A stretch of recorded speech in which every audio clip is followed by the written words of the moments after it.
Amon po ng sunog ang isang shopping mall sa barangay Buhangin sa Davao City. Nagtagal ng halos 3 oras sa pag-apula sa apoy. Ang detalye hatid ni Gabriel Tinampay. Isang malaking sunog ang sumiklab sa Gaisano City Gate Mall na matatagpuan sa Buhangin, Davao City kahapon Enero 2, 2026 bandang alas 3 ng hapon.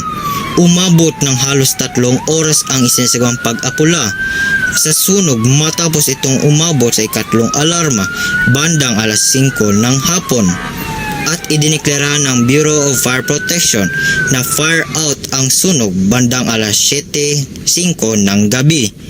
Ayon sa mga ulat mula sa mga empleyado ng nasabing mall, nagsimula ang sunog sa department store sa ikatlong palapag ng gusali. Samantalang patuloy ang investigasyon ng BFP at iba pang kawani ng otoridad ang pinagmulan at posibleng sanhi ng naganap ng sunog. Mula rito sa Davao City, Vince Gabriel Tinampay para sa Mata ng Agila. Matatag, matapang, matapat.